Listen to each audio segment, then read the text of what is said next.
Today we're going to talk about 6 main foods, well, they're kind of categories of foods that can potentially cause cancer. There's some really key things you need to know. Number 1, it's the dose that determines the poison, okay? And so the key with cancer is chronic exposure to a certain thing that can create inflammation and or dysfunction in a certain part of your cell. And that certain part is called the mitochondria. The mitochondria is the energy factory of your cells that uses oxygen to help burn fuel. With cancer, that mechanism is destroyed. Then you have a backup system that is used to keep things alive. And that system is called fermentation. Okay, so it's a whole different pathway that's set up that acts as a plan B for survival. And so when this shift happens, that cancer becomes out of control. It loses its mortality. It can live on forever. In this presentation, I'm not going to talk about all the different things that can feed cancer. I'm mainly going to focus in on the things that can trigger cancer. Let's talk about this chronic exposure. It can be chronic exposure to like pesticides, insecticides, herbicides, fungicides, things like that. I mean, just pesticides alone in the United States, we release 1.3 billion pounds of pesticides into our environment every single year. Let's say, for example, you do yard work and you're constantly involved with pesticides, or you're doing farm work, you're definitely more susceptible to having more exposure and more chronic damage. But again, it's the dosage, it's the chronic exposure of that poison. You have something called radon, which is kind of this invisible odorless gas that can leak in from the soil into your basement. And this is why when you buy a house, they check for radon, because that can potentially lead to lung cancer. You have cleaning chemicals. You have even old age is a risk factor. Why would old age be a risk factor? Well, over time, you kind of lose your mitochondria and become more damaged with time, making you more susceptible to having this condition occur. Viruses like human papillomavirus and certain fungi, even parasites can do it. Even certain type of bacteria can trigger it. And then, of course, you get pollution. All right, so now let's start at the top of the list. Alcohol, okay, no surprises there. Alcohol damages your mitochondria. But again, it's the chronic exposure of alcohol. Number 2, trans fats. And a trans fat is something that's partially hydrogenated. Why would a hydrogenated oil, which is fully saturated, be any less damaging to a partially hydrogenated fat? So from my viewpoint, if you're getting hydrogenated fats, which is in a lot of junk foods, that can create a problem with your mitochondria.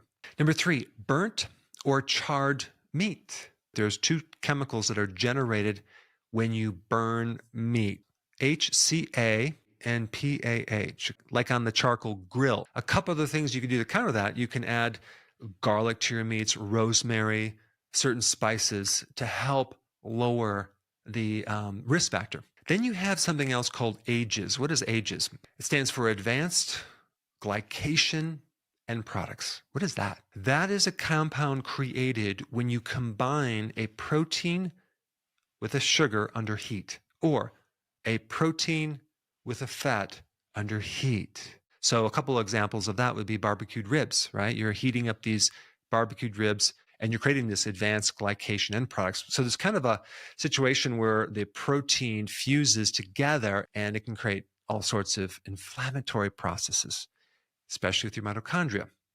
Now, what about heated protein and fats? Well, you have ice cream. You cook this protein with the fat and you create these AGEs, right? And then you're consuming this ice cream on a regular basis, like a lot of people do.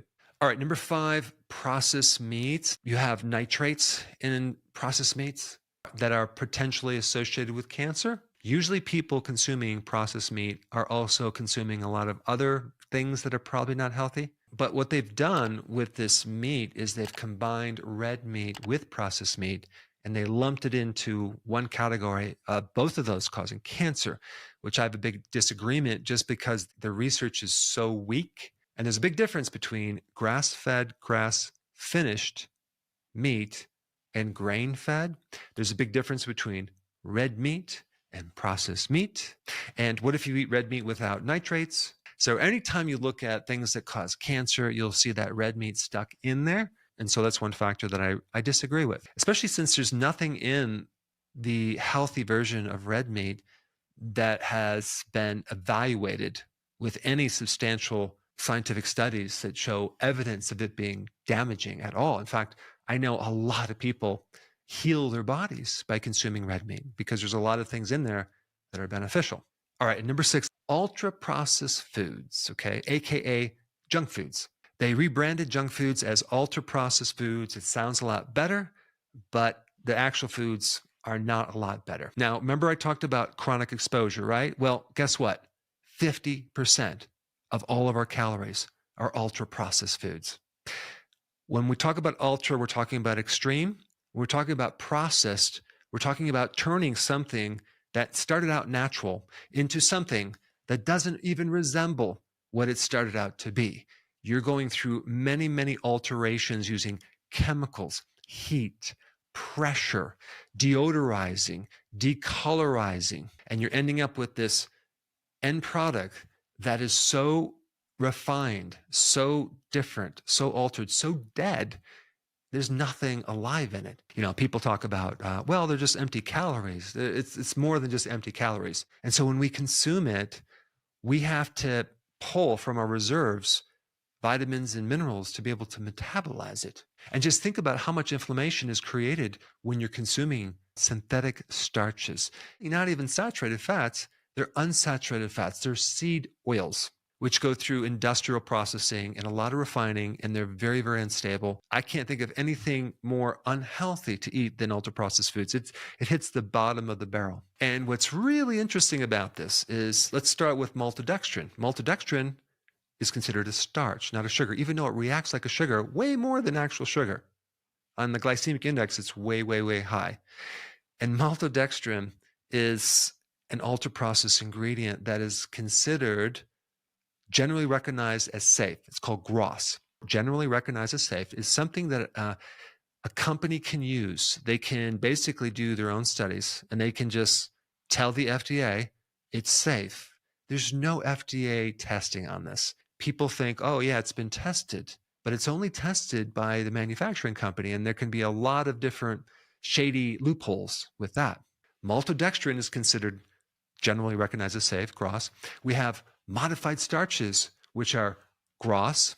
We even have high fructose corn syrup, which is GRAS. Corn oil, soy oil is considered GRAS. Canola oil is considered GRAS. Corn syrup is considered GRAS. And here we have the situation where manufacturers can kind of use this GRAS to give you the illusion that it's safe, when in fact, from my viewpoint, it's not too safe. Now, if you haven't seen my in-depth video on the most unhealthy food in the world, okay, you should check it out. I put it up right here.